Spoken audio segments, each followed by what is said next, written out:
Yeah, disappointing result. Obviously, cup competition. It's about trying to progress. We didn't do that tonight, so that's disappointing.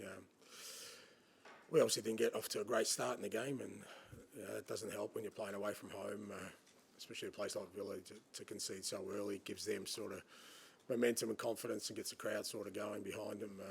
So we were kind of struggling to stay in the game. Having said that, we had a big chance to equalise, which could have sort of settled things down for us. And then second half, I thought it was a lot more even. I thought we got better control of the game. We obviously had to open up a little bit, which allowed sort of some transition moments, but I felt like we were controlling the game a lot better. And in the second goal makes it, the task obviously even more difficult. Still kept fighting, got the goal we needed, and just wasn't enough in the end. That's out of 2 competitions now in the last 4 days. How damaging has that been for you? No, it's not.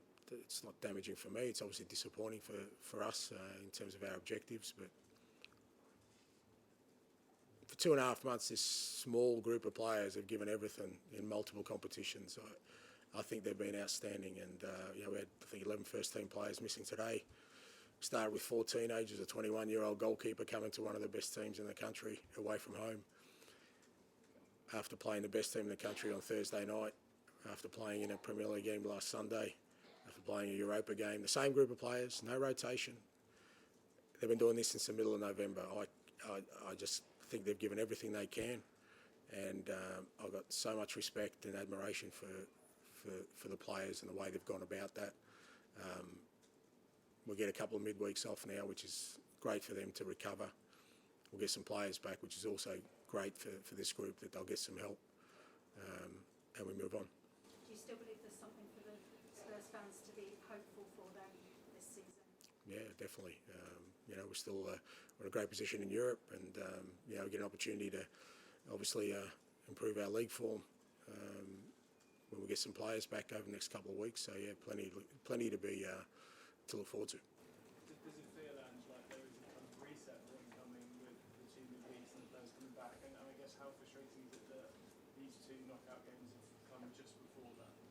Yeah, look, I mean, you can't sort of that's the timing of things, but it's just unfortunate for us that we couldn't get a couple back.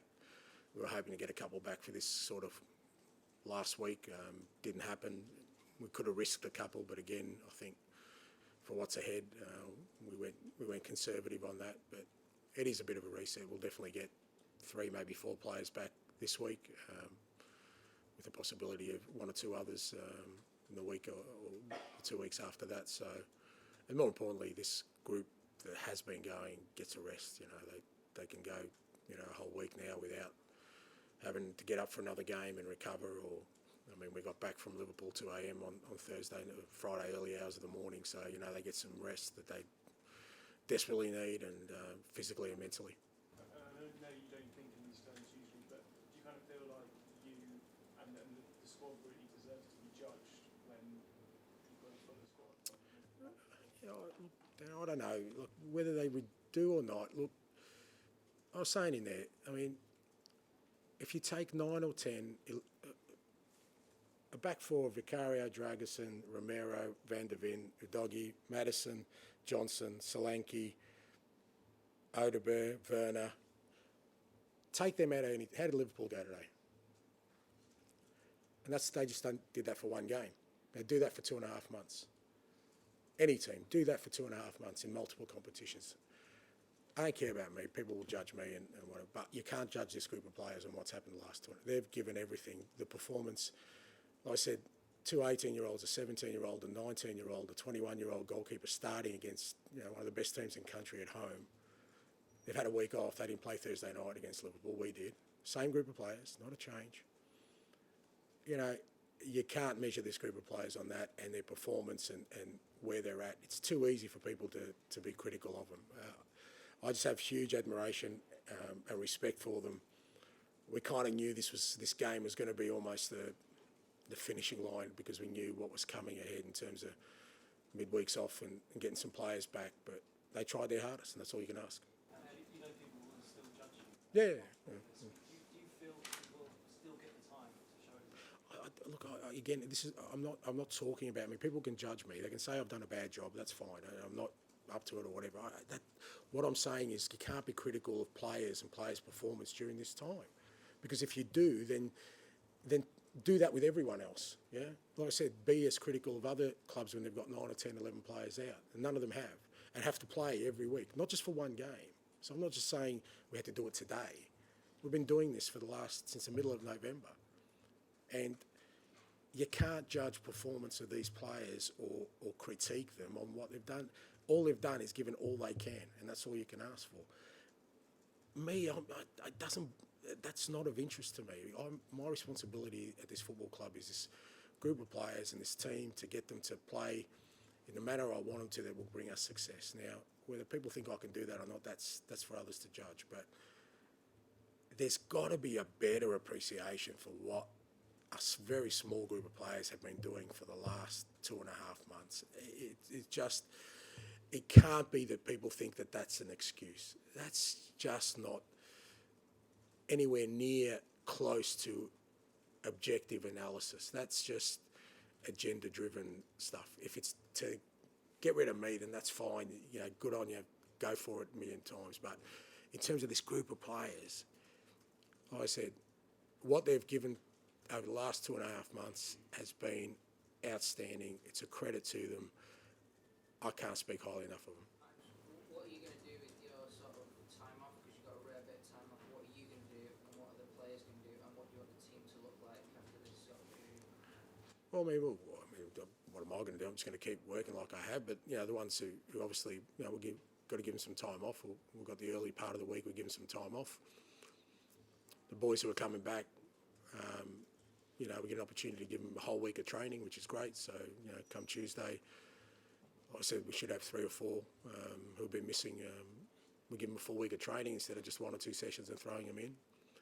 And again, by the time we get to the back end of the week, we'll have something resembling a squad of players to prepare for a big game, and that sort of folds into the following week, because again we've got 7 days, or no midweek game to prepare for the next game, and so that gives us a real good opportunity to get some work into the guys who've obviously been out for quite a while, give some rest to the guys who've been going at it, and so by the time we get back to being in Europe and midweek games, we'll be in a much better shape.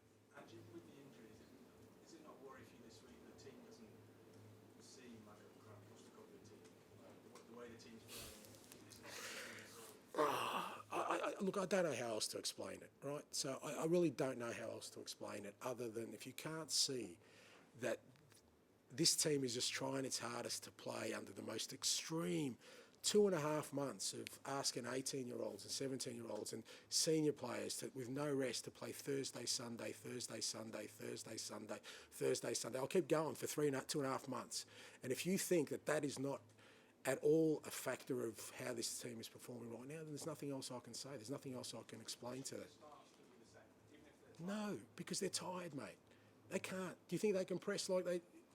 If we hadn't played Thursday night and I had rotated that team, you think we would have been pressing a bit more aggressively today? Fair chance, unless you don't think they're human beings.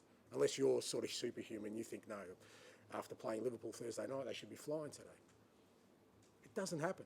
They're human beings. Why do you think Liverpool and other clubs rotate 11 players? Why? There's a reason. I wish I could do the same, so you can bring a freshness to the team. So, of course, they're not playing anywhere near the levels that we want and expect. But that's not because they're not trying. That's not because they can't. They can. I keep saying, I think this group of players, once we get the rest of the group in, will be an outstanding team. I've got no doubt about that. Whether other people say that or not is of no interest to me. But if you want to measure anything on what they're doing at the moment, other than the fact that the extreme situation they're dealing with, then I think your analysis is skewed. It's not objective. That's my opinion. Okay, thank you. Thank you. Thank you.